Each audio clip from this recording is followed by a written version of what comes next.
I'm not trying to be a masochist at all, but I want to see that train. Along the muddy waters of Georgia's Altamaha River grow Spanish moss and cypress trees. For the first time, Richard and Elizabeth Jones have come to the place where their daughter Sarah died, floating beneath the century-old trestle when a train rumbles across.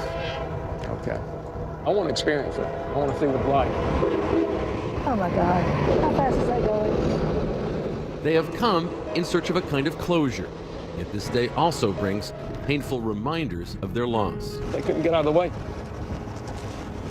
See the arrogance of someone putting my baby on the track. And the fear she must have felt. Can't imagine. When director Randall Miller had a hospital bed placed upon live railroad tracks to shoot a scene for his film Midnight Rider, the world would know the awful result. 7 crew members injured by a passing train, and Sarah Jones dead. And one more shock. The footage from that day would be fully edited into a movie scene by the Midnight Rider team to preserve a tax credit, Randall Miller's lawyers say, a dream sequence in which the main character chooses not to follow his deceased brother to a premature death. These shots, a stark contrast to what would take place just moments afterwards. Chaos, horror, and the death of Sarah Jones. Now, Hollywood awaited a bombshell trial in Jessup, Georgia, population 10,000. If convicted, Midnight Rider's writer, producer, director Randall Miller, along with 3 of his associates, stood to serve as much as 10 years in prison. Yet on March 9th, as the trial is set to begin, the story of Midnight Rider takes its final unexpected turn. Morning, counsel. Randall Miller takes a plea with the camera rolling. Will you outline the plea agreement for the defendant and for the court? The defendant will be sentenced to a 10-year term. He will serve 2 years in custody in the county jail. He will pay a fine of $20,000. And one other notable proviso. He cannot serve as a director, producer, first assistant director, or a supervisor on any film where he has a responsibility for the safety of other people for the entire 10 years. Then Judge Harrison, speaking directly to Randall Miller. Is it still your wish to enter a plea of guilty? Yes, it is, sir. And are you in fact guilty of criminal trespass as charged in count 1 and involuntary manslaughter as charged in count 2 of the indictment? Yes, Your Honor. But before the judge imposes the plea bargain sentence, We would call Richard Jones, who was the father of Sarah, to the stand. poignant moments, victim impact statements from the Jones family. My dear Sarah, there is a deep sadness in my heart, a hole through the middle of my soul.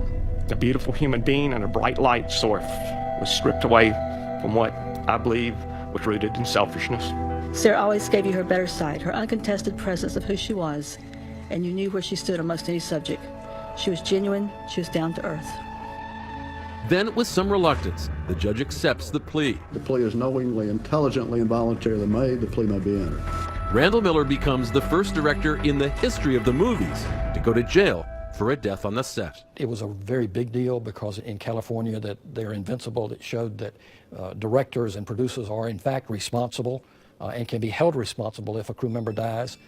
Producer Jay Sedrich and First Assistant Director Hillary Schwartz also plead out with no jail time. Randall Miller is taken into custody to begin serving his time, blowing a kiss to his wife, Jody Savin, who sees the charges against her dropped. It is him accepting responsibility and him standing up and saying, if a message needs to be sent, I am willing to be the one.